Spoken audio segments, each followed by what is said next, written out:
Okay, so the pineal gland releases DMT most actively between 12 and 3 a.m. This is the time that you have the most lucid dreaming.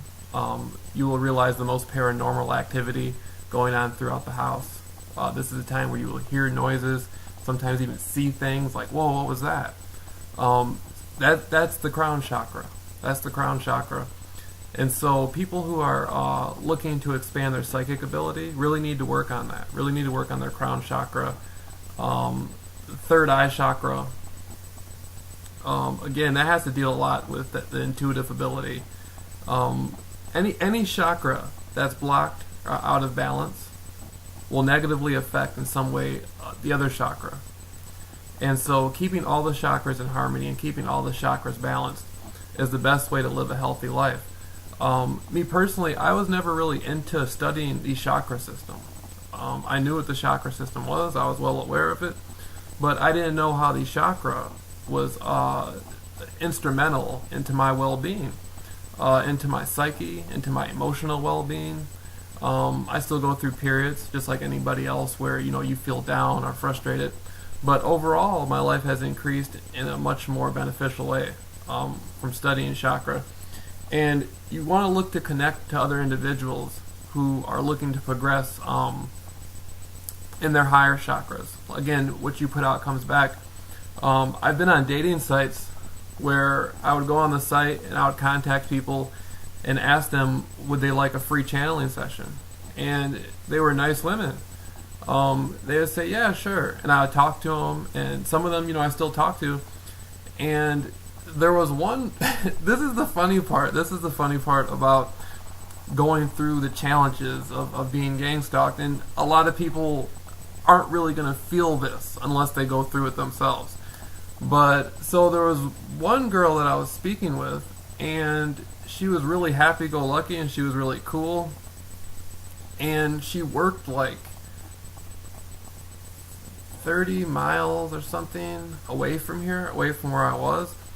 And this is like one of the first people I started speaking to, this a few weeks ago.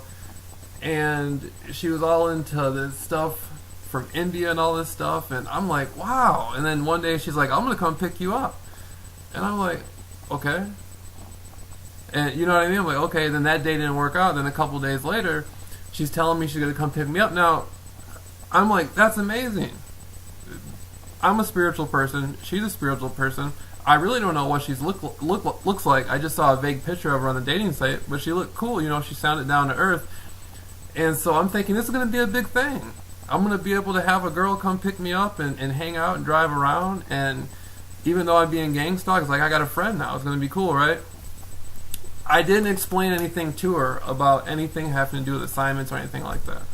I just let it go. I just thought, well, why even bring it up? Why bring it up? Why bring something like that up? So the girl ends up somehow, last time I was texting with her, we were going to meet, and so she ends up getting asked to do some sort of, assignment or whatever. I'm assuming I can't remember, I don't know, I only seen pictures of her on a dating site, so I don't know, I believe it was her that was doing an assignment against me, but you go through that. Now, when you get gang stalked, you will go through people doing assignments on you, so it's nothing unnatural. So even if it isn't the person, it could be somebody who generally looks like the person. So, but anyhow, so she, last time I was texting with her, she was talking about coming and picking me up, and I was just like, okay. And then that's the last time we were texting. And then I'm thinking, I'm actually thinking that either she got busy and she never texted me back, or maybe she was asked to do an assignment against me. And this is something that people who get gang stalked go through a lot, and it's really difficult because it's a barrier. Do I tell the person what it is and explain to them, or do I not say anything and sit back and see if the person is going to do the assignment? And so that, it's really interesting. It's like that's all part of being spiritual and going through something like that and wanting people to know more about you, wanting people to know this is something that happens. And so that's kind of That's kind of along the lines where I'm building on right now. I've learned if somebody wants to do something like that, that's okay. It's okay. That's their choice. That's okay. But for people who you feel maybe you might meet somebody who may not do something like that.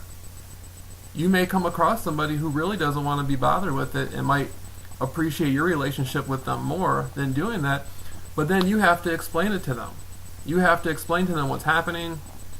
You have to be able to let them know how you feel about it. And then, so that's sort of the thing I'm learning to do right now, is be more open with people and be more accepting of people who I meet in my life who are going to be doing that sorts of stuff. So in a way, it's kind of frustrating, to think that there's a force out there who has some sort of issue with me communicating with somebody without something like that happening, which is okay. I've learned to accept that. But now it's time for me to work on my spirituality and find the person who's right for me, and find the person that will be accepting of that circumstance. And so I think this is more towards, a lot of guys are finding themselves in the same predicament. A lot of guys who go through these sorts of obstacles are really starting to find that this is challenging, this is hard. How do I go out into the world and meet all these different people and really want to be honest with somebody, and then something like that come up? It for somebody who doesn't know how it feels, it's really challenging to explain. You'll never get it. If it's never happened to you, you really won't get it. And so, it's something to learn from. It's definitely something to learn from. So, connecting with different sorts of people, that's why I love the yoga, the chakra system, the mantras. I've been talking to different sorts of women where I look to help them spiritually and energetically. Like, we'll say mantra phrases like, we are the love and the light together, or I am love and light together. And I didn't even know what a mantra was, really. I knew it was self-talk, like boosting you up spiritually. But I started doing this with different people, and I realized that it creates a good union with them. It creates a spiritual bond with them. So my whole philosophy has been, don't so much, if you're going through something, and you might be somebody who knows very little of what I'm talking about because you never experienced it, but don't so much look at the negative side and think, oh, I have to compete and these people are doing this. That's sort of how it's set up to do, is to give that energy. You don't want to give that energy. You want to focus more on your bond, on your union, on appreciating the time you have with the person and being spiritual, and try to make that as strong as possible with a little bit of awareness. Add a little bit of awareness somewhere in there for them so they know this is happening to some degree. And then let nature, work a show. Now, there's other females I've been talking to off and on, and I'm not really sure if they've been doing it or not, or I haven't seen them. I'm kind of open, like when they call me or they text me, they call me and they text me. I don't like to constantly try to force. I've learned not to ever try to push, that circumstance. Like, I'll figure out when the time is right if the person is going to behave like that or not, So, that's advice mainly, I think, for guys who are going through this type of stuff. But again, okay, so the chakra systems, energy, this stuff is really wonderful. When you really get into the chakra system and you get into the what it has to offer. I'm reading these notes right now as I'm speaking. I'm looking through these notes. When you get into the chakra system and you look what these disciplines have to offer, like Kundalini energy, it's really great. These are cosmic forces, and I'm somebody who's looked into like the mythology of like the Naga, the reptilian beings of the Far East, and the snake and the Naga being has always been directly connected with Kundalini energy, and so it's very fascinating stuff. I'm looking through.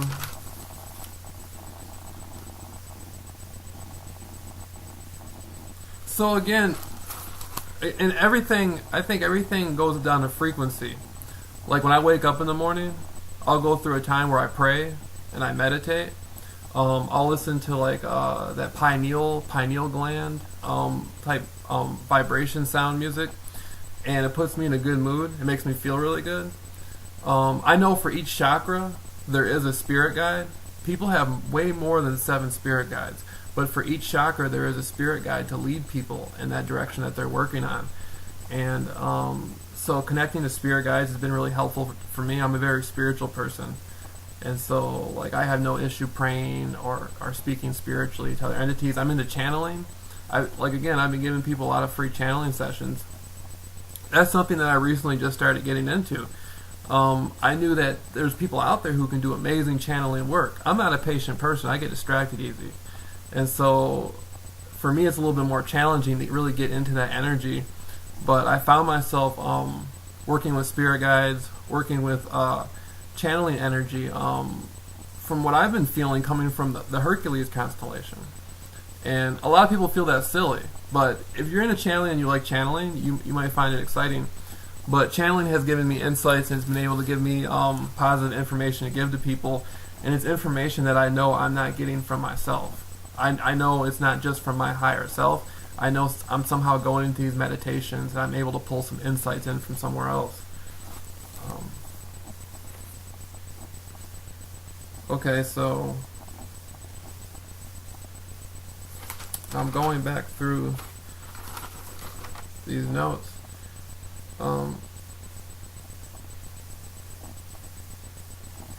Okay. Now yoga is interesting to me. Again, yoga to me comes from a philosophical, spiritual type of perspective.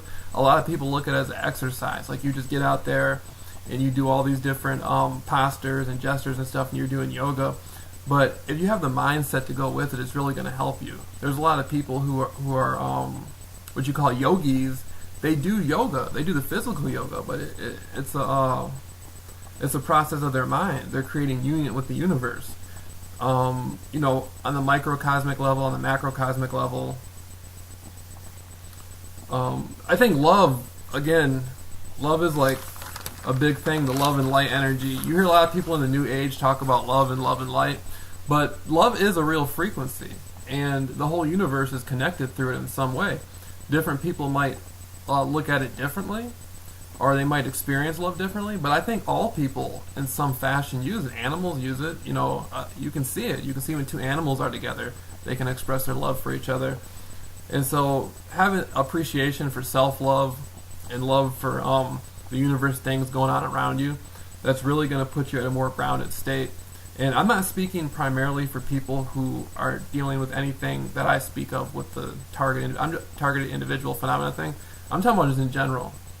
I try to go past that and just go to everybody in general. When I go out in the world, that's about the last thing I want to speak about. I'm more inclined to speak to people about, dream interpretation, or how their eye color is. If a woman has a certain eye color, and I say, wow, that's your natural frequency. If you wear a shirt or you wear a certain color on you that matches that, it's going to change your frequency. That's your natural frequency. So if your eye color is green, you wear a lot of green, and it's going to boost your overall frequency. A lot of women say, really? And the next thing I know, they might be wearing the same color of their eye pattern.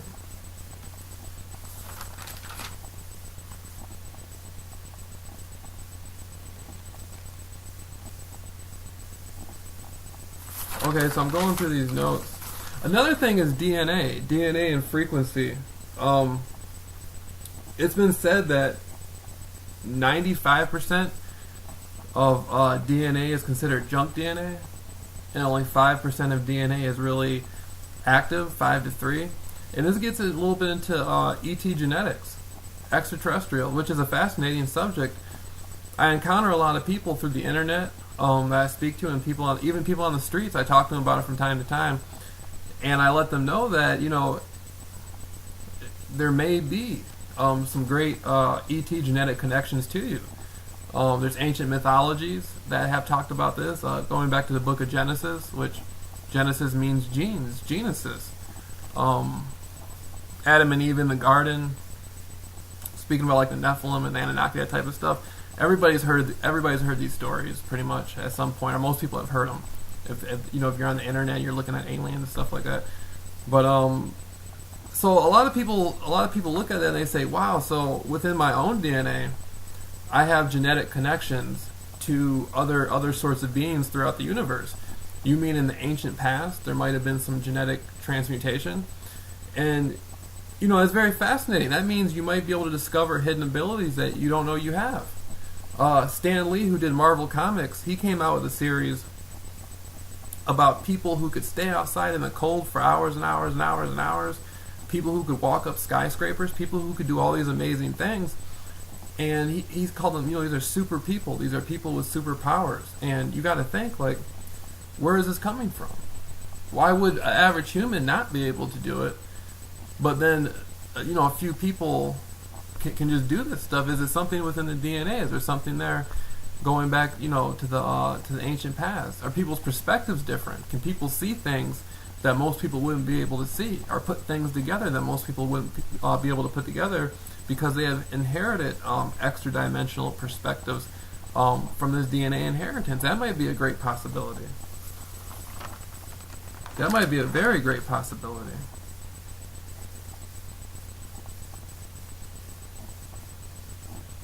Sexual energy. Sexual energy is used. I heard a guy speaking from China, and he was discussing qi, the qi energy, which in yoga is known as the prana energy. In the Japanese, I believe they call it the ki. He was speaking of using the sexual energy, and sexual energy is really big. I think a lot of people who are into meditation, when you say sexual energy, they don't really know how to utilize it. They look at it as it's just an act. When you say sexual energy, you're talking about the act of sex. That's not really true. You're just talking about the energy. That's one of the sexual attraction between two people is like the strongest energy you can have. And so it's not really about performing those acts. It's more about just utilizing this energy when needed, learning how to develop this sort of energy. And it's not really about doing an act. It's more about performing the sorts of things you want to perform with the energy. Sort of like like a full moon energy. If you find yourself going into the full moon, a lot of people who are into magic look to work manifestations when a full moon comes up. And it's scientific, really. The gravitational pull is different. I've often spoken to people about how the moon has the effect over water, rivers, lakes, and oceans, the gravitational pull. Humans are over 90% water. So it a lot of stuff boils down into like scientific type perspectives.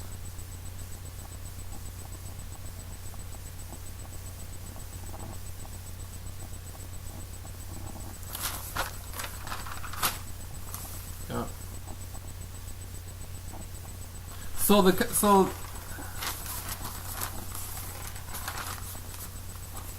the idea, again, going back to where I originally started off with the chakra system in healing and working with others energetically, this is really like what I think of as light work. Like people, there's sort of like a lingo where people say light work or something like that. But I think that there's some truth to that. And again, it helps me. It helps me to balance myself out because of the sorts of things I go through and the obstacles I go through. It helps me to balance myself out.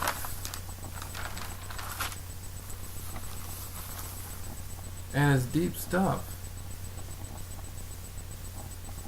I'm looking through these notes. I write all this stuff down, then I forget what I was writing.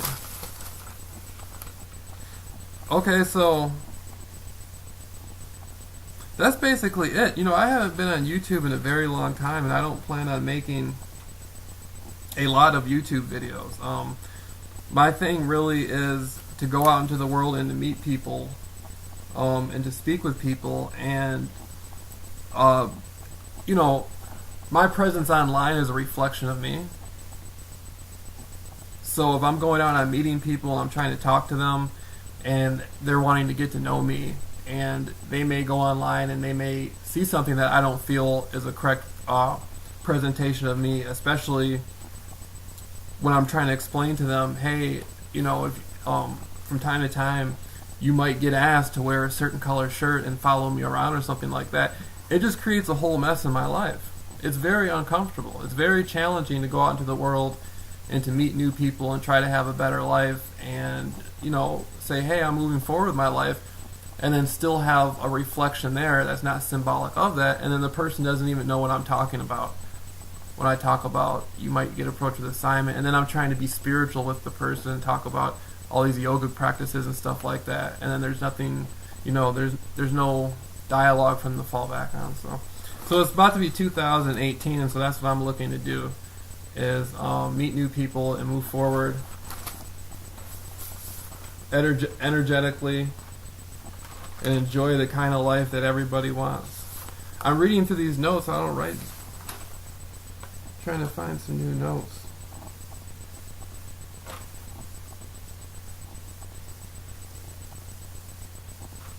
And so that's sort of my biggest thing right now is creating the mantras with people. Is doing free channeling for people and creating mantras with them, and going over really practical, spiritual based, down to earth work, and letting them get to know me for who I am, instead of going off some sort of assumption, or they may have clouded vision or whatever. Then there's everything else. They get approached to do an assignment and stuff. So it's kind of like I'm like kind of like competing for a happy life, like a good happy life with people and new people and stuff. So anyhow, if you see my website, it's pretty basic. I'm doing chakra work. I'm doing channeling. I'm into ET genetics, things like that, which basically boils down, I guess you could say, esoteric research. Astrology is something I'm very interested in. Numerology. I'm not disciplined in those practices, but they're very, very, very, very interesting to me.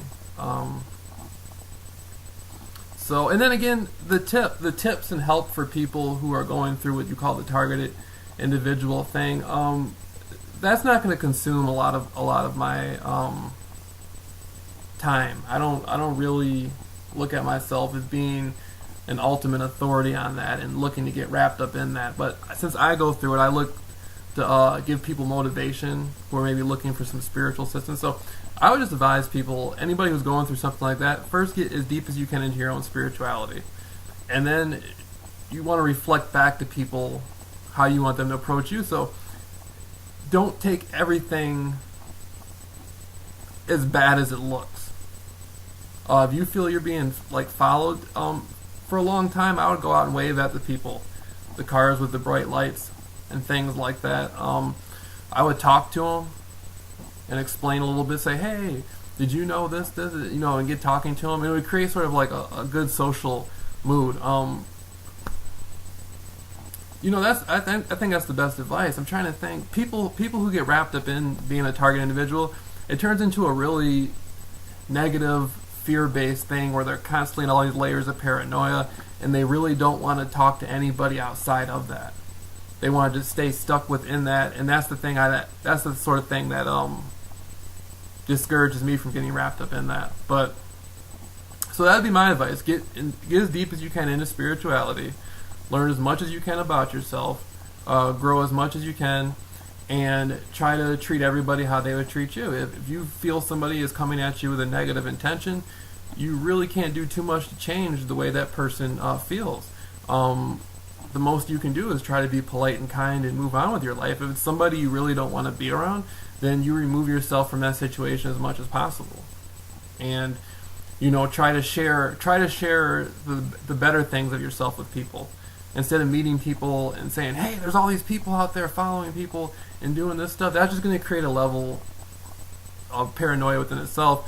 You try to approach a group of people and stick to some really good things. And if you feel you have to make them a little bit aware of what's happening, like, hey, you might be doing this assignment on me for blah, blah, blah, blah, blah. And, you can get into a conversation with people. Some people might be very open to talking to you about it. I've come across people who spoke to me about it. And so it's not, it's not a thing to where you're completely disconnected from society. You can still move forward. And so,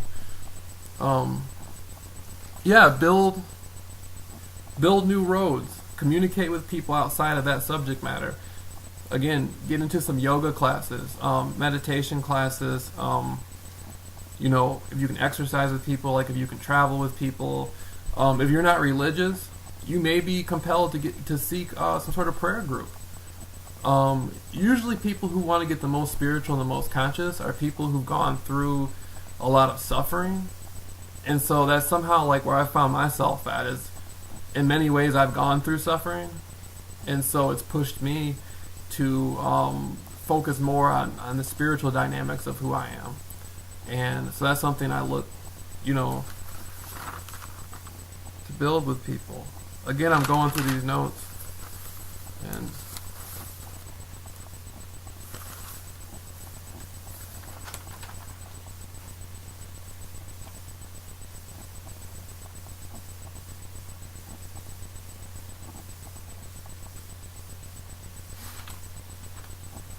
so yeah, again, and traveling is the best thing to do. When you're working on the chakra system, getting every different location you go to has a different vibration.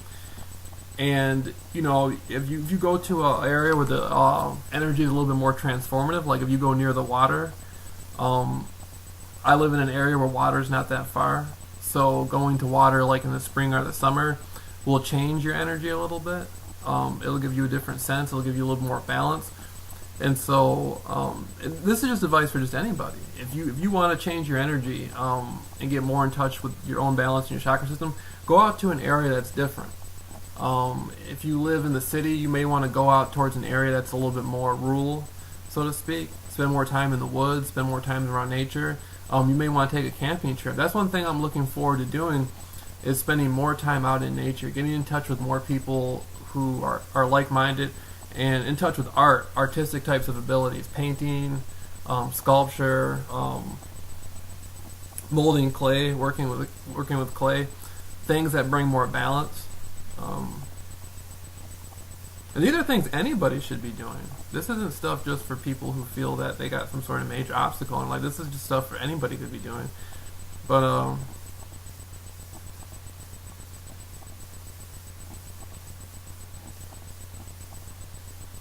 yeah, part of my need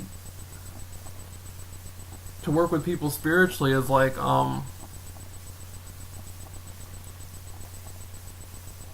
I feel that the obstacles that I've been through, like especially recently, talking to different, like I gave that example, I was talking to a woman, and then we stopped talking, and she was like, we were texting and stuff and talking every day, and then I don't know, maybe she got busy or something. This was a few weeks ago, and then there's been a few others that I look like I'm going to be meeting pretty soon.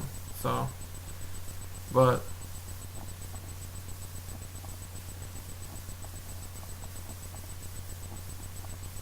that's it, is creating a different interpretation for people of what's going on with me, like allowing them to see it from my perspective, and not just get frustrated and be like, this person's doing this, blah blah blah.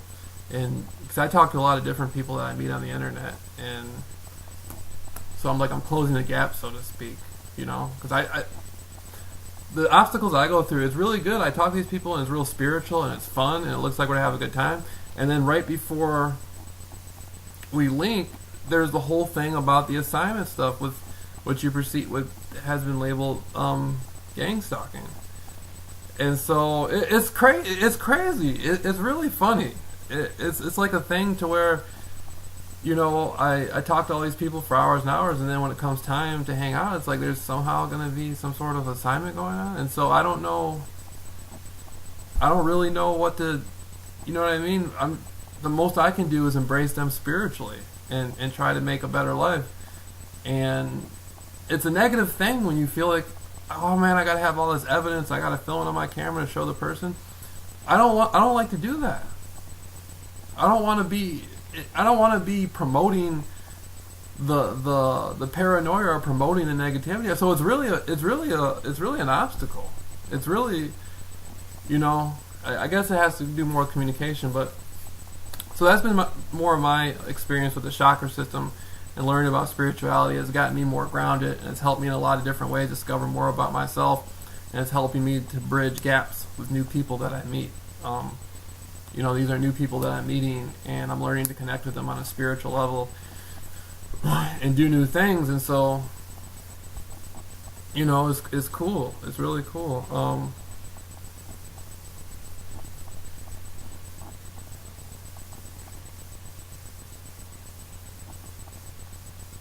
Yeah, yeah, it's cool. So again, that's about it. So you won't see like for people who've been aware of me for a long time. Um, 2018 is symbolic of a transition, like a breaking point from anything that was going on with me before this point, and it's a transition over into a new field, so to speak. And so I'm not inclined to constantly come on YouTube and create um, a lot of different videos about different sorts of stuff. This is more just a general spiritual thing, and from time to time I give people advice who are going through the target individual thing. And so again, people can email me. Like, I'm a real down to earth person. I don't really like social media. Like, I'm more of a person who goes and meets people, talking on the phone. Um, I don't I'm not into all that stuff. Like, like, oh man, like people gotta set up some sort of like appointment or something. Like, I'm not one of those people. I think people would think of the word appointment anyway when they think of me, but I'm not one of those types of people. Where it's like I said, I'm one of those types of people. Like, if you need to talk to me or something, you can come see me. You can come see me. If you need to call me on the phone, you can call me on the phone. Again, my subject matter has changed greatly. It's spiritually based. I do give people assistance and tips though if they need help with the target individual stuff. But more so than anything, it's just representative of a spiritual energy, something good that's going to help people. And so that's where I'm looking to connect with new people the most at. And so, okay, thank you for listening.